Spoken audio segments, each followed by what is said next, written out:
Mas é realmente verdade que o Equador é a principal base do narcotráfico para o México e para os Estados Unidos? Bem, sim.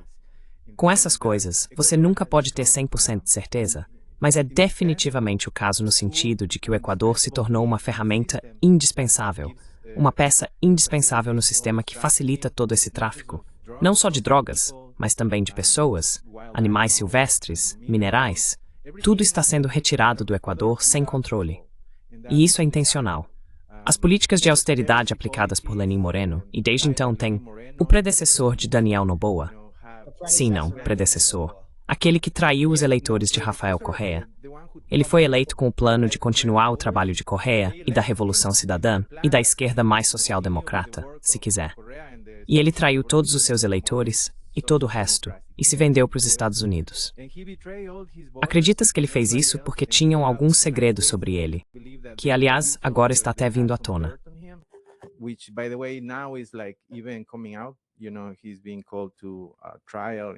Ele está sendo chamado a julgamento e tudo mais. Há muito mais evidências contra ele do que contra seu antecessor. Mas enfim, o ponto é que ele começou esse caminho de cortar verbas de tudo. Antes disso, o Equador era um dos países mais seguros da América Latina. Um dos mais seguros mesmo. Era um dos países que mais apreendia drogas sendo traficadas, sabe? Estava no topo. Existem várias comunicações da Interpol parabenizando o Equador pelo seu trabalho. E isso não é mérito só de um lado ou de outro. É porque havia investimento no Estado, nas ferramentas necessárias para controlar tudo isso, não só nos portos, mas também economicamente, nas instituições bancárias. Sabe, havia um sistema de controle muito sofisticado, certo?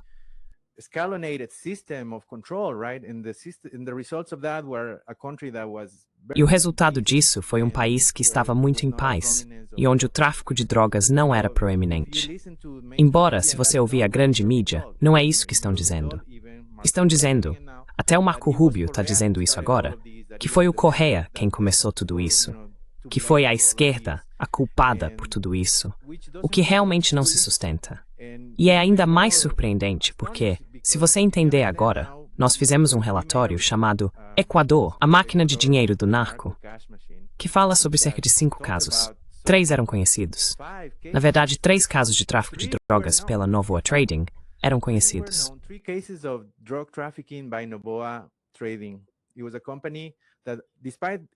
Era uma empresa que, apesar de ter o sobrenome Novoa, ninguém realmente sabia quem era o dono, porque era uma corporação registrada no Panamá. Então, quando Luisa González, no debate presidencial, você consegue imaginar isso? Daniel Noboa foi o primeiro a sugerir fazer um teste antidrogas. Tipo, vamos fazer um teste antidrogas agora. Você consegue imaginar se você é um candidato e me diz isso? Eu diria, ok, vamos fazer agora. Pode pegar meu braço, vamos fazer agora. Mas ele não fez isso. E o que é ainda pior, quando ela perguntou para ele sobre a Novoa Trading, não tenho certeza se ele admitiu no debate presidencial ser dono ou ter participação na empresa, o que foi algo grande.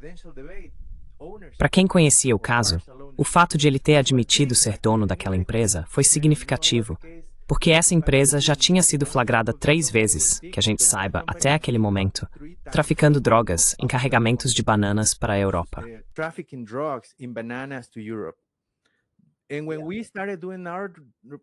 E quando começamos a fazer nossa investigação, descobrimos que eram 5 vezes. Então havia mais 2 que encontramos e adicionamos. Portanto, são 5 casos em que eles foram pegos, 3 no Equador e os outros 2 em outros países. E sabe, isso pode acontecer se você é um importador, exportador, se você é um grande comerciante. Quero dizer, isso pode acontecer com você. Eles podem colocar algumas bananas ou um pouco de cocaína na sua carga, e isso não seria fora do comum porque há um fluxo tão grande de containers, milhares deles. E Guayaquil é o porto por onde a maioria dos containers sai do Equador, se não todos. E não há controle.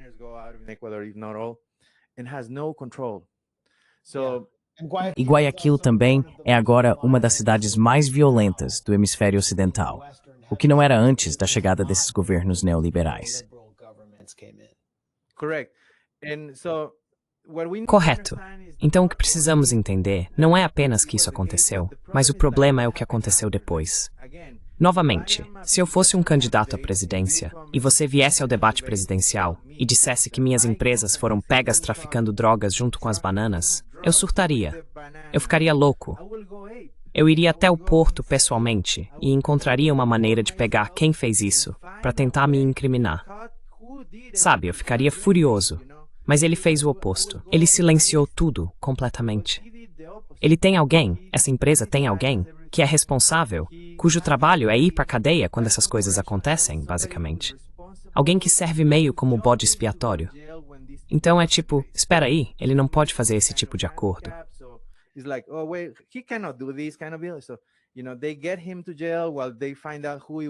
Então, sabe, eles o colocam na cadeia enquanto tentam descobrir quem era o verdadeiro culpado e tudo mais. Mas isso nunca acontece. Então eles vão e dizem, olha, esse cara não pode ser o responsável, apenas deixem-no ir. Então eles o soltam, e ninguém é pego. Basicamente, isso acontece nos 3 casos. E não só isso, o CEO do partido do Noah também foi implicado em um caso de tráfico de cocaína. Eles apreenderam cocaína, armas e munições. E logo, tipo 3 dias depois do debate presidencial, quando isso veio a público, ela foi inocentada e liberada por esse promotor específico, que está à frente desse processo de lawfare. Sabe, tivemos uma entrevista famosa com Atílio Boron, onde começamos a falar sobre isso pela primeira vez.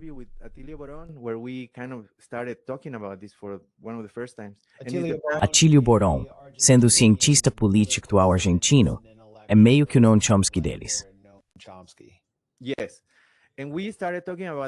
Sim, e começamos a falar sobre o Plano Condor.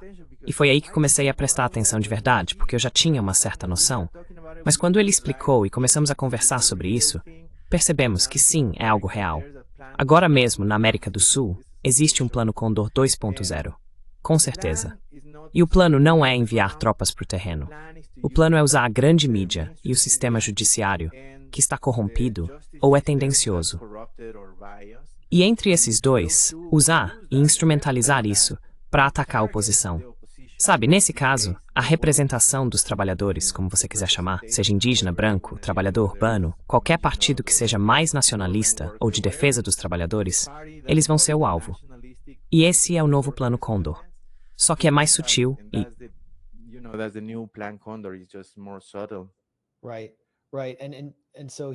Certo, certo. E aqui está, bem, coloquei na tela enquanto você falava, uma reportagem da grande mídia dos Estados Unidos, o USA Today, tão mainstream e corporativa quanto possível. Cocaína continua aparecendo em carregamentos de banana na Europa. Essas são as bananas Bonita. Essa é a empresa da família dos Noboa, que fez de Daniel Noboa um bilionário, um filho de Miami. Isso continua acontecendo, mas ninguém está conectando os pontos. E o governo Trump o ajudou a roubar a eleição contra Luisa González. E o Marco Rubio está lá, confraternizando com ele. E aqui está uma das únicas traduções para o inglês daquele trecho do debate que você mencionou, Oscar, do seu incrível relatório, que pode ser encontrado no The Gray Zone. Investigação bombástica expõe conspiração de cartel do governo do Equador. Esta é Luisa González e à direita dela está Daniel Noboa, basicamente o funcionário de Trump nos Estados Unidos. E para a Noboa Trading, drogas foram exportadas em caixas de banana da empresa Noboa, de propriedade do senhor Daniel Noboa, para a Croácia e a Itália. Drogas. Então quem está fazendo acordos com você ou com a máfia é você, senhor Noboa.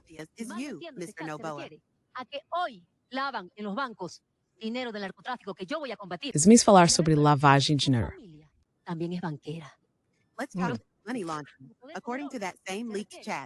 De acordo com esse mesmo chat vazado, dinheiro do tráfico de drogas está sendo lavado em bancos atualmente, algo contra o qual vou lutar.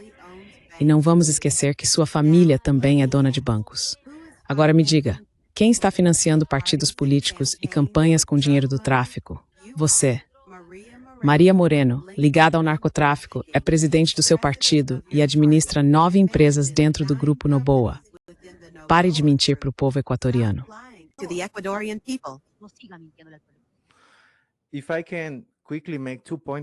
Se eu puder fazer 2 comentários rápidos sobre isso, o segundo será sobre a parte bancária, mas o primeiro é que precisamos entender o nível de controle que Daniel Noboa e a Corporação Noboa têm sobre todo esse processo. Quando pensamos no termo República das Bananas, este é o exemplo perfeito. Estamos falando de um caso em que eles controlam as fazendas de banana, o empacotamento das caixas de banana, depois o transporte das bananas e o armazenamento das caixas de banana no porto. Depois eles controlam o porto, os navios, e também têm controle sobre o exército equatoriano, a polícia e o sistema judiciário. Ou seja, estamos falando de um controle absoluto e total.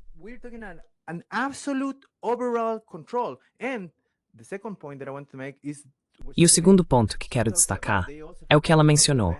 Eles também têm controle do sistema bancário. E isso é grande.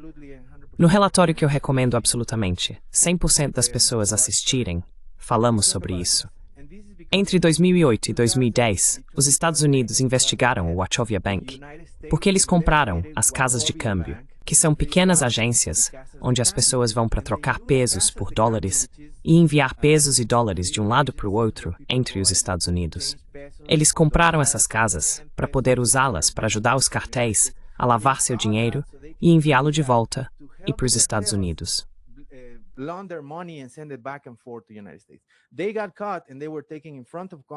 Eles foram pegos e levados ao Congresso para serem investigados. Eles estavam, sendo apontados e realmente sendo repreendidos em voz alta, e os advogados se levantaram e disseram: "Ei, somos grandes demais para falir. É melhor vocês desistirem disso." E eles não desistiram, e ele foi embora. Então, isso é uma estimativa minha, ele foi conversar com os clientes, por assim dizer, e eles fecharam a torneira para enviar dinheiro de volta ao sistema. Neste ponto, preciso lembrar a todos que quando você vai comprar drogas na rua, não pode comprar drogas na rua com cartão de crédito ou débito. Você só pode comprar drogas na rua com dinheiro em espécie. E qual é o problema disso? O dinheiro sai do sistema a uma taxa constante, dia após dia, e isso se acumula.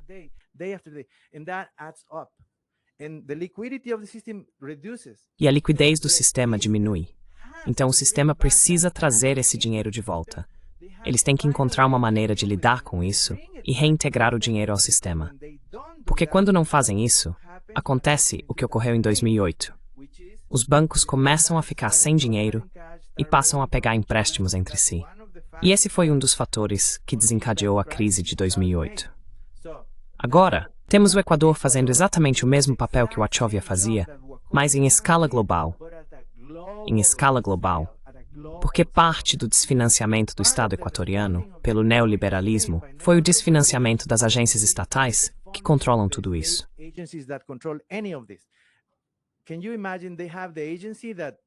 Você consegue imaginar? Eles têm a agência que deveria ter cães no porto para farejar drogas e outras coisas, e o orçamento anual deles é de $5.000. Parece uma piada, pois é. E é a mesma coisa com as instituições bancárias e tudo mais. Então, é desfinanciado, não é eficaz e é corrupto. Agora, se você tem dólares e é um mafioso de qualquer lugar do mundo, tudo o que precisa fazer é levá-los para o Equador, e aí você consegue reinseri-los no sistema. De alguma forma, eles dão um jeito de fazer isso acontecer e devolver o dinheiro para o sistema. E isso acontece, na minha opinião, com a conivência do próprio sistema. Porque, afinal de contas, estamos falando de um Estado que tem acordo com uma empresa, entidade ou várias do narcotráfico. Entende? Sim, a máfia albanesa os ajuda a levar isso para a Europa. Eles têm conexões com os cartéis no México. É algo abrangente. Nicolás Maduro até já denunciou isso. E ouvimos falar do cartel de Los Soles, mas não ouvimos falar do cartel da banana. Exatamente. Sabe, eu queria... Toda a exposição que o Oscar acabou de fazer, que foi excelente, me lembrou de algo que uma amiga recente disse. Ela é uma jovem jornalista chamada Stacey Alejandra. Se a Venezuela realmente estivesse envolvida em um trabalho tão extenso com o narcotráfico, como o Oscar acabou de descrever em relação à dinastia Noboa, nós seríamos parceiros dos Estados Unidos, não inimigos. Basicamente é isso que estamos vendo agora. Mas eu quero, já que você mencionou algo, Max, que acha importante, quero ouvir a opinião do Oscar sobre isso. Mas sabe, Podemos fazer isso depois do vídeo que você vai mostrar, se preferir. We can do that after the clip you're going to show, if you prefer. Yeah, I mean, it's just to illustrate that this is Sim, quero dizer, isso é só para ilustrar que a mídia dos Estados Unidos não toca nesse assunto. Isso deveria ser um material bombástico, que deveria estar na primeira página do Washington Post e do New York Times. E todos eles odeiam o Trump. Se você quer envergonhar o Trump, coloque isso na primeira página. Mas em Miraflores, eles estão falando sobre isso. E sim, Maduro está falando sobre isso, sobre a turnê anunciada pelo chefe do governo dos Estados Unidos, o chefe da guerra, Marco Rubio, que assumiu funções presidenciais, ameaça, desfaz e miamizou a política externa no pior sentido extremista dos Estados Unidos em relação à América Latina e ao Caribe. Fique tranquilo, ele não vem para nada de bom. E vamos esperar para ver qual será a nova besteira que o chefe do governo dos Estados Unidos, Marco Rubio, vai inventar para falar e qual nova guerra ele vai começar. Ele está indo para o Equador.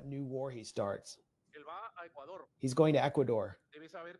He should know that in Ecuador, Ele deveria saber que no Equador, o governo com o qual ele vai se encontrar, que foi imposto por meio de fraude, sim, uma eleição roubada, envia 60% da cocaína produzida na Colômbia para os Estados Unidos, para o seu país. Ele deveria saber que esse presidente do Equador, Daniel Noboa, com quem ele vai se encontrar, trabalha com a máfia albanesa e é chefe da máfia do tráfico de drogas. Não sou só eu que digo isso. A União Europeia diz isso. Organizações internacionais dizem isso. As empresas de Daniel Noboa, que vêm de uma família exportadora de bananas, foram flagradas traficando drogas para a Europa. Eles escondem cocaína nas bananas. As empresas certificadas de Daniel Noboa. Sim, isso é de conhecimento comum na América Latina. Como Noboa consegue se safar disso? Bem, justamente porque o Equador agora está substituindo o papel que Honduras teve durante o primeiro governo Trump.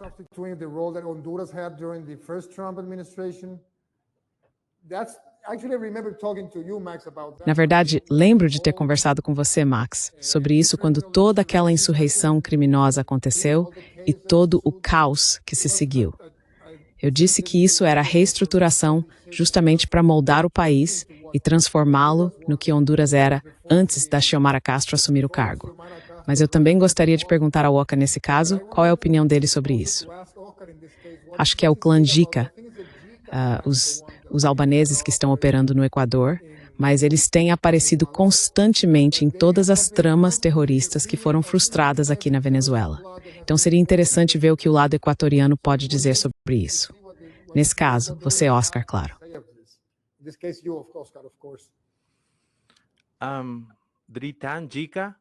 Dritan Jica é o chefe da máfia albanesa, ou da máfia dos Balcãs, no Equador. Existe um caso muito grande relacionado a isso que envolve Guillermo Lasso, o ex-presidente que estava no cargo antes de Noboa, e que ficou famoso por dizer: se para acabar com a corrupção tivermos que destruir o país, então destruiremos o país. E foi exatamente isso que ele fez. Ele também assinou um tratado, esse é outro relatório que fizemos e que foi meio abafado, mantido em segredo, em 2022, com Joe Biden, no qual o Equador começaria a colaborar mutuamente em um nível muito mais alto. E especificamente, se você olhar a linguagem do projeto de lei, eles mencionam ameaças específicas, como o narcotráfico, a pesca ilegal, a mineração ilegal, e assim por diante.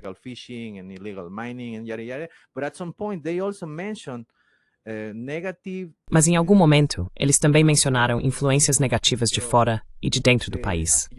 As agências dos Estados Unidos iriam ajudar o Equador com isso. E definitivamente, o Equador agora está em um nível diferente de aliança com os Estados Unidos. Não tenho certeza se está no mesmo nível que Honduras, ou como funcionou especificamente, mas sei que há uma linguagem específica para combater influências negativas internas. Nesse caso, eles estão se referindo ao movimento indígena e ao partido ou movimento correísta, se preferir. Então é isso que tem acontecido. Você mencionou a fraude eleitoral. Fizemos esse relatório, continuamos com a investigação. Ainda não conseguimos publicá-lo, porque temos muitas coisas no forno para sair. Mas essa é uma delas.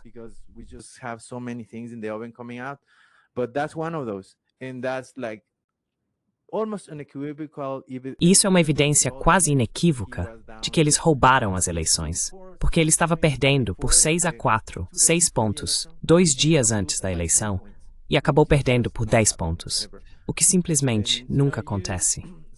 E agora, você perguntou um pouco antes, como o Noboa está conseguindo fazer isso?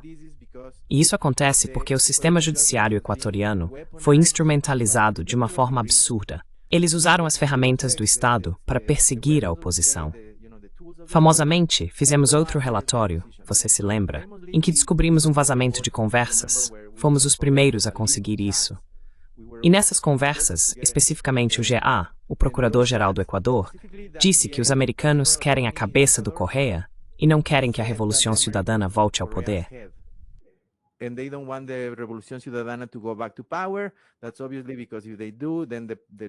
Isso é obviamente porque se eles fizerem isso, o tratado que assinaram com Lasso vai morrer e eles terão que, de certa forma, reduzir sua influência sobre o Equador.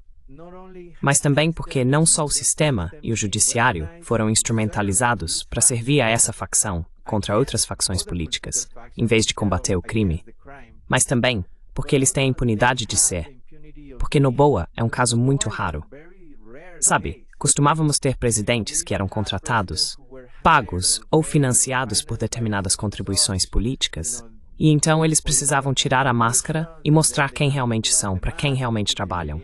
Neste caso, nós sabemos. Noboa são as corporações. Ele é um príncipe corporativo.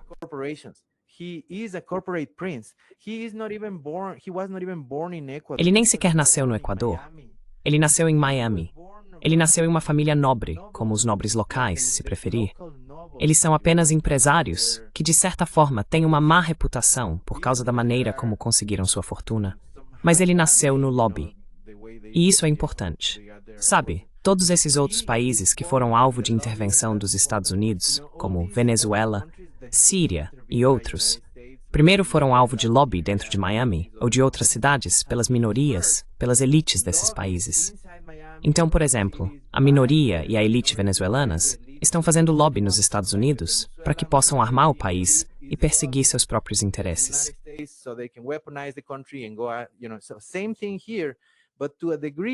Então, é a mesma coisa aqui, mas a tal ponto que agora o presidente do Equador é um dos que estão fazendo lobby.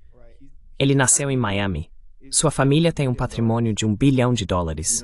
Eles são donos de tudo no Equador, incluindo a Noboa Trading Company, que novamente já foi flagrada fazendo outras coisas.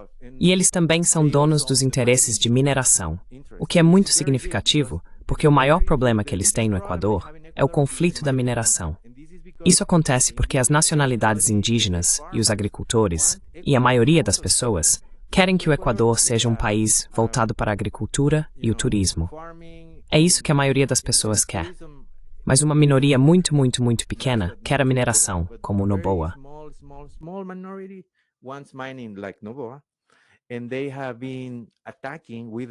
E eles têm atacado as comunidades com o exército, o Estado e a polícia, às vezes com paramilitares, fazendo pessoas desaparecerem. E essas comunidades, curiosamente, o que as pessoas precisam entender é que essas comunidades no Equador são diferentes no sentido de que possuem uma das constituições mais avançadas e progressistas do mundo. Ou seja, se você quiser realizar um projeto nas terras deles, é preciso consultá-los previamente. Você tem que informá-los e consultá-los para saber se eles querem ou não. E eles têm o direito de protestar e dizer, não, nós não queremos esse projeto. Mas tudo isso tem sido ignorado. Existem projetos por todo o país.